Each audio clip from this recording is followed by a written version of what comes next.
नमस्कार दोस्तों, एक बार फिर से आप सबका बहुत बहुत स्वागत है हमारे YouTube channel easy math bye जीवन शर्मा में। आज का हमारा चैप्टर है दोस्तों वो चाल, समय और दूरी से संबंधित है। और आज की वीडियो में हम नाव से संबंधित प्रश्न है वो पढ़ेंगे। मतलब यदि नाव जल की धारा में चल रही है या फिर धारा के विपरीत चल रही है तो वहाँ पे उसकी चाल पर, उसमें किसी दूरी को तय करने में लगने वाले समय पर क्या प्रभाव पड़ता है वो आज हम इस वीडियो में पढ़ेंगे। तो चलिए बढ़ते हैं आज के चैप्टर की तरफ और मिलते हैं वीडियो के अंत में।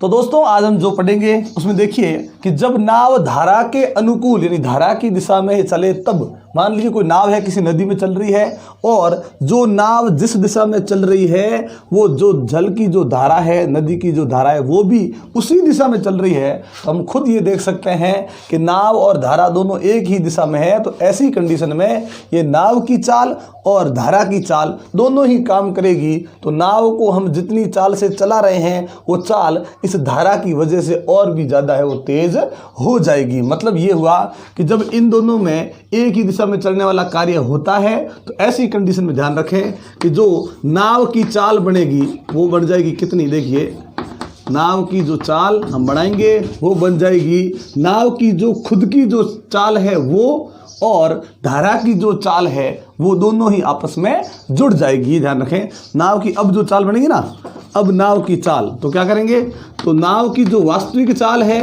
वो वास्तविक चाल और प्लस कर देंगे क्या, धारा की चाल। तो अब ध्यान रखें ऐसी कंडीशन में आपको नाव की ये अकेली वाली चाल नहीं लेनी है, ये नहीं लेनी है। ध्यान रखें उसमें धारा की चाल को जोड़कर अब वो बन जाएगी नाव की टोटल चाल। ध्यान रखें ऐसी कंडीशन के अंदर। लेकिन अगर मान लीजिए इसी के स्थान पर यह होता कि नाव और धारा दोनों ही विपरीत दिशा में, मतलब धारा इस प्रकार से इस दिशा में जा रही है, नाव वापिस इस दिशा में आ रही है, तो हमें भी पता है कि ये जो धारा की चाल है इसे कोई कम नहीं कर सकता, नदी की चाल को हम कम नहीं कर सकते। लेकिन जब वो नाव इस तरह से सामने आएगी तो धारा की वजह से नाव की जो वास्तविक चाल है उससे भी, ध्यान रखें धारा की वजह से वो नाव है वो धीमे हो जाएगी।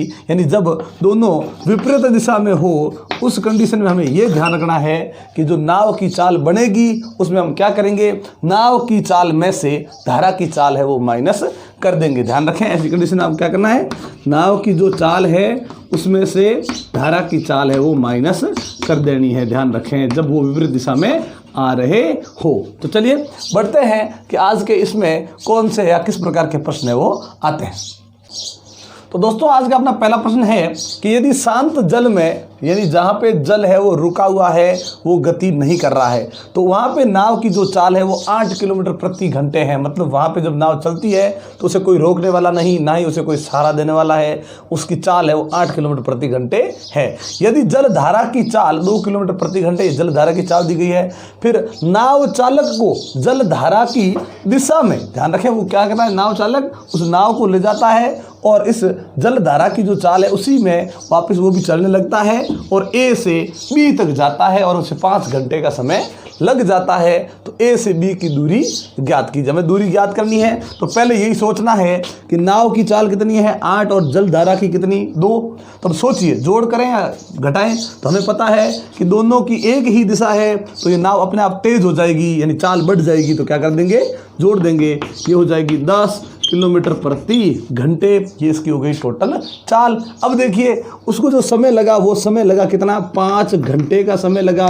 और अब हमें केवल दूरी ज्ञात करनी है ए से लगाकर बी तक, तो ज़्यादा कुछ करने की ज़रूरत नहीं, चाल और समय को करेंगे गुणा, किसी को चेंज करने की ज़रूरत नहीं क्योंकि चाल के अंदर देखिए घंटे, समय भी किस में है घंटे में, किसी का मात्रक चेंज करने की ज़रूरत नहीं, दोनों को गुणा करेंगे हो जाएगा कितना 50। अब सोचिए ये क्या है, ए से बी तक की दूरी है ना। अब दूरी में इन्हीं में से कोई मात्रक आएगा जो दूरी का है, ये घंटे तो है वो दूरी का है नहीं, बचा कौन, किलोमीटर, ये यहाँ पे किलोमीटर आ जाएगा। यानी 50 किलोमीटर की दूरी तय करनी पड़ेगी ए स्थान से बी स्थान तक जाने में। तो चलिए बढ़ते हैं अगले प्रश्न की तरफ। तो दोस्तों आज का दूसरा प्रश्न क्या है, देखिए कि शांत जल में कोई नाव है, वो 7 किलोमीटर प्रति घंटे की चाल से चल रही है और एक जल की धारा चल रही है, उसकी चाल 3 किलोमीटर प्रति घंटे है। इस नाव का जो चालक है इस जल धारा के विपरीत जाना चाहता है स्थान ए से बी तक और उसे 7 घंटे का समय है वो लग जाता है। दोस्तों तो बताइए कि ए से बी तक की दूरी कितनी है। तो चलिए पहले देखिए, इसकी नाव की चाल है 7 किलोमीटर प्रति घंटे और धारा की चाल है 3 किलोमीटर प्रति घंटे। अब हमें ये देखना है कि यदि दोनों एक ही दिशा में होती तो नाव की स्पीड है वो और भी ज़्यादा तेज़ हो जाती, ज़्यादा हो जाती, हम जोड़ कर देते। लेकिन अब देखिए नाव और धारा दोनों एक दूसरे के विपरीत है, तो धारा को तो हम नहीं रोक सकते, लेकिन ये धारा जो है वो नाव को रोकने की कोशिश करेगी और इस प्रकार से इस नाव की जो स्पीड है वो धीरे धीरे कम हो जाएगी। तो क्या कर देंगे यहाँ पे माइनस, तो ये इसकी जो स्पीड बन गई अब वो कितनी बन गई, 4 किलोमीटर प्रति घंटे बन गई। अब देखिए आगे समय कितना लगता है, समय लग रहा है, ध्यान रखें 7 घंटे का। अब कोई चेंज करने की जरूरत नहीं, इसमें भी घंटे इसमें भी घंटे, किसी को चेंज नहीं करेंगे। ये चाल हो गई, ये समय हो गया। हमें ए से लगाकर बी तक की दूरी ज्ञात करनी है, तो चाल को समय से कर देंगे गुणा, ये हो जाएंगे 28 और इसमें से दूरी का मात्रक कौन सा है, किलोमीटर। तो इस प्रकार से वो नाव ए से बी तक जाने में 28 किलोमीटर की दूरी है वो तय करेगी। तो चलिए बढ़ते हैं अगले प्रश्न की तरफ। तीसरा प्रश्न लेते हैं कि किसी शांत जल में नाव की चाल 9 किलोमीटर प्रति घंटे है, यदि जल धारा का वेग 4 किलोमीटर प्रति घंटे है, यदि नाव चालक, ध्यान रखिए पहले और दूसरे प्रश्न से थोड़ा सा अलग है, क्या है कि नाव चालक है वो स्थान ए से बी तक जल धारा के वेग के साथ, वेग कह दो चाल कह दो एक ही चीज़ है, उसके साथ जाता, मतलब उसी की दिशा में जाकर पुनः बी से ए तक आता है, तो उसे कुल 18 घंटे का समय लगता है। मतलब वो पहले एक बार जल धारा की दिशा में गया, वापस जल धारा के विपरीत दिशा में आया, टोटल जो उसे समय लगा वो 18 घंटे लग चुका है। हमें ये पता नहीं कि वो ए से बी तक गया तो उसे कितना समय लगा और ए वापस बी से ए तक आने में कितना समय लगा है। लेकिन एक बात ये क्लियर हो चुकी है दोस्तों कि ए से बी तक की दूरी और पुनः बी से ए तक की ये जो दूरियां हैं वो दूरियां दोनों क्या है, समान है, ये हमें पता चल चुका है। तो चलिए करते हैं प्रश्न को। सबसे पहले देखिए वो एक बार जल धारा के दिशा में जा रहा है तो 9 और 4 को क्या कर देंगे, जोड़ देंगे, तो ये हो जाएगा 13 किलोमीटर प्रति घंटे। ये नाव की चाल कब, जब वो धारा की दिशा में जाएगा। वापिस 9 में से 4 को घटा दिया, ये 5 किलोमीटर प्रति घंटे। ये चाल कब, जब वो बी से ए तक यानी जल धारा के जब विपरीत दिशा में आएगा तब उसकी ये चाल हो जाएगी। दोस्तों दोनों ही कंडीशन में ध्यान रखें, समय दोनों का अलग अलग हो सकता है, लेकिन ये बताइए क्या इनकी दूरियां दोनों की अलग अलग है? नहीं। तो पहले हम क्या कराते हैं आपको, यही प्रश्न है वो बिना शॉर्ट ट्रिक के करवाते हैं, फिर आपको शॉर्ट ट्रिक समझाएंगे नहीं, आप खुद समझ जाएंगे और शॉर्ट ट्रिक का निर्माण हो जाएगा। इसलिए दोस्तों इस प्रश्न को आप आराम से ध्यान से समझिएगा। तो चलिए मान लीजिए कि यहाँ पे जो दूरी है दोनों ही कंडीशन में, माना कि ए से बी तक की दूरी, ताकि अगर आप शॉर्ट ट्रिक भूल भी जाओ तो ये चीज़ आपको हमेशा याद रह जाएगी। तो दूरी हो गई कितनी, x। तो चलिए ये क्या है, दोनों की चाल है अलग अलग, धारा की दिशा में और धारा की विपरीत दिशा में। तो चलिए ये क्या है, दूरी। अगर मैं दूरी बट्टे चाल करता हूँ ये क्या लग जाएगा, समय। तो ये देखो दूरी, ये हो गई चाल, दूरी बट्टे चाल, इन चाल का दूरी में दे दिया भाग। जैसे ही भाग देंगे हमें प्राप्त होगा क्या, समय। और ये कौन सा समय, जब हम धारा की दिशा में ही चल रहे हैं। फिर वही वापस दूरी बट्टे ये रहा समय, ये कब, जब हम विपरीत दिशा में आ रहे हैं। यानी ये धारा की चाल, धारा की जिस दिशा में चल रहे हैं उसमें लगा समय, और ये धारा के वापस विपरीत दिशा में आने में लगा समय, और दोनों का कुल समय कितना है, 18 घंटे। तो इस प्रकार से एक समीकरण का निर्माण किया है, दूरी बट्टे चाल, दूरी बट्टे चाल, ये बन गया दोनों का अलग अलग समय। और अब हमें पता है दोनों का टोटल समय कितना है, 18। दोनों समय को जोड़ा, ये 18 बन गए, ये बन गया एक समीकरण। इस समीकरण यदि हम सरल करते हैं तो x का आएगा मान, और वही x का मान a से b तक की क्या हो जाएगी, दूरी जो अभी हमने मानी है। तो पहले हम इस समीकरण को करते हैं, फिर आपको बताते हैं इसकी शॉर्ट ट्रिक। चलिए करते हैं। अब इनकी जोड़ करेंगे, 13 और ये कितने हो गए, 5। जब भिन्नों की जोड़ होती है या बाकी होती है तो हरों का क्या होता है, एलसीएम होता है दोस्तों।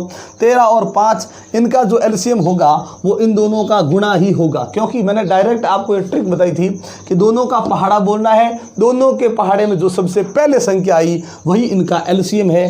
तो 13 के पहाड़े में 13 दूनी 26, इस 5 के पहाड़े में नहीं आ सकता। तो इस प्रकार से करते करते सबसे पहले जो 65 हमें इसमें प्राप्त हुआ वो 5 के पहाड़े में आ सकता है, लेकिन हम 5 का पहाड़ा केवल 50 तक लिखते हैं, आगे नहीं लिखते, लेकिन आगे लिखेंगे तो 65 है वो 5 के पहाड़े में भी आएगा। चलिए इसका देते हैं भाग, कितनी बार गया, 5 बार। उसी को ले जाकर यहाँ गुणा करते हैं 5x, 5 का यहाँ भाग दिया 13 बार, 13 को यहाँ गुणा करते हैं 13x बराबर कितने हो गए दोस्तों, 18। फिर करते हैं सरल, अब इन दोनों करते हैं, ये 13 और 5x कितने हो गए, 13x और 5x हो गए 18x, बट्टा में है 65, बराबर में भी 18 लिखा हुआ है।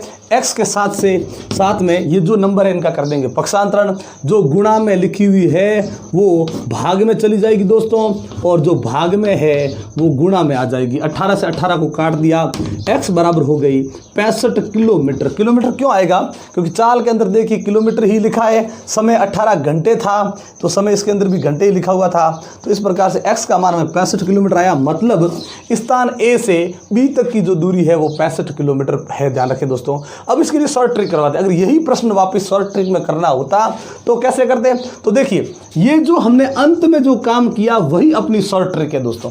ये अंत में जो काम किया वही शॉर्ट ट्रिक का काम करेगी। कैसे करेगी, देखिए A से B की दूरी शॉर्ट ट्रिक बनाते, देखिए कोई शॉर्ट ट्रिक नई चीज़ नहीं होती, शॉर्ट ट्रिक वही होती है। प्रश्न को हम इस प्रकार से करते रहते हैं, अंत में जो हम सरल करते हैं वो अंतिम वाला जो भाग होता है उसमें अगर सीधे ही मान लिख दी जाए तो ये सब हमें करने की ज़रूरत नहीं पड़ेगी और ये अपनी शॉर्ट ट्रिक है वो बन जाएगी। कैसे बनी, देखो ये जो यहाँ 18 लिखा हुआ है ना दोस्तों, ये 18 कौन सा है, ये जो प्रश्न में टोटल समय दिया गया था वो 18 यहाँ पे ध्यान रखिए, तो ये टोटल समय यहाँ आ जाएगा। तो यहाँ पे क्या आएगा, आने में और वापस जाने में कुल समय जो लगा वो अपनी शॉर्ट ट्रिक का काम करेगा, तो ये हो गया कुल समय। फिर क्या करना, गुणा के अंदर क्या करेंगे, ये इन दोनों चालों का क्या कर देंगे, गुणा कर देंगे जो भी है, और बट्टा के नीचे फिर क्या करेंगे, उन्हीं चालों का जोड़ कर देंगे, 13 + 5 कर देंगे, क्या बन जाएगा दोस्तों, ये बन जाएगा 18। और इस प्रकार से ध्यान रखें ये जो 18 नीचे आया है वो इन चालों का है वो योग है, ऊपर जो 65 आया वो इन चालों का गुणा है, और जो टोटल समय है वो भी ऊपर गुणा में लिखा हुआ है। इस प्रकार से हम शॉर्ट ट्रिक से भी ये कर सकते हैं दोस्तों। तो चलिए चौथा प्रश्न करते हैं दोस्तों, यदि एक नाव की धारा की दिशा में चाल 10 किलोमीटर प्रति घंटे, मतलब यहाँ देखिए नाव की चाल और धारा की जो चाल है वो दोनों ही काम कर रही है, और एक ही दिशा में होने के कारण उन दोनों की चालों का यहाँ योग हो चुका है, वो आया 10 किलोमीटर प्रति घंटे। चलिए ये इनका पहले से योग किया हुआ है, ध्यान रखें दोनों का योग है वो पहले से कर दिया गया है, वो है 10 किलोमीटर प्रति घंटे। चलिए आगे, तथा धारा की विपरीत दिशा में चाल, अब वापस धारा की विपरीत दिशा में आए तो वो क्या होगा, पता है हमें कि नाव की चाल में से धारा की चाल घट जाएगी, नहीं हो जाएगा अंतर, वो है 6 किलोमीटर प्रति घंटे। यानी ये जो योग हमने लिखा है वो किसका योग है, यानी नाव की जो स्थिर जल में जो चाल है वो और वापस जल धारा की जो चाल है उन दोनों का योग है। ये वापस नाव की चाल और धारा की जो चाल है उन दोनों का है अंतर। हमें करना क्या, आगे देखिए, तो धारा की चाल और स्थिर जल में नाव की चाल वापस ज्ञात करनी है, वही अलग अलग करना है उनको। वैसे तो इसको करने का एक लंबा चौड़ा तरीका है दोस्तों, लेकिन हम आपके लिए बहुत ही सरल तरीका लेकर आए हैं। पहले हम निकालते हैं, जैसे मान लीजिए हमें निकालनी है यही वही स्थिर जल में नाव की चाल। वैसे तो लंबा चौड़ा तरीका है, लेकिन यहाँ पे देखिए बहुत ही शॉर्ट तरीका करते हैं। क्या करना है आपको कि वही जो ध्यान रखें धारा की दिशा में जो चाल दी गई है वो और वापस धारा के विपरीत दिशा में दी गई है चाल, उन दोनों को लेकर उनका योग करना है, फिर योग को आधा करना है, ध्यान रखें जोड़ करनी है फिर उसको आधा करना है। तो 10 और 6 कितने हो गए, 16। 16 में जैसे ही 2 का भाग दिया ये हो जाएगा कितना, 8। ये 8 किलोमीटर प्रति घंटे जो है ये जो चाल होगी किसकी, नाव की, कहाँ, स्थिर जल में। और वापस अगर आपने ज्ञात करनी है धारा की चाल तो कैसे करेंगे, देखिए जैसे ही धारा की चाल ज्ञात करनी हो वही काम अपना कि जो दिशा में चलने पर, यानी जो एक ही दिशा में चलने पर जो चाल हुई थी वो लिखनी है, फिर विपरीत दिशा में चलने पर जो चाल हुई उसे लिखनी है, फिर उसे क्या करना है माइनस और आधा करना है, वही काम अपना। यहाँ जोड़ के आधा किया या अंतर करके आधा करेंगे। 10 में से 6 गया, पीछे बच गया 4, फिर 2 का भाग 4 में 4 का करेंगे आधा, वो हो जाएगा 2। तो कितना आ गया 2 किलोमीटर प्रति घंटे। तो इस प्रकार से ये जो चाल हुई है ये हो गई अपनी किसकी, नाव की चाल, और ये हो गई धारा की चाल। तो दोस्तों आज की वीडियो ये हम यहीं पे समाप्त करते हैं। ये वीडियो आपको कैसी लगी ये हमें कमेंट बॉक्स में लिखकर जरूर बताएं। अगर अच्छी लगी तो लाइक और शेयर कर दें। दोस्तों इससे अगली जो हम वीडियो लेकर आएंगे वो इस चाल, समय और दूरी से संबंधित होगी, और वो आपके लिए बहुत ही ज़्यादा इंपॉर्टेंट होगी, क्योंकि उसमें हम कई अन्य महत्वपूर्ण प्रश्न है वो पढ़ेंगे। दोस्तों एक बार आप सबका बहुत बहुत धन्यवाद हमारे चैनल को सब्सक्राइब करने के लिए और हमारे वीडियोज़ को लगातार देखने के लिए। लेकिन अगर आप हमारे चैनल पर नए हैं तो पहले हमारे चैनल को सब्सक्राइब कर लें और बेल आइकन जरूर दबाएं, ताकि जब भी इस प्रकार के इंटरेस्टिंग वीडियो हम आपके सामने लेकर आएँ नोटिफिकेशन आपको मिलती रहे। तो इसी प्रकार के इंटरेस्टिंग वीडियो देखने के लिए जुड़े रहे हमारे साथ। तब तक के लिए नमस्कार, जय हिंद, जय भारत।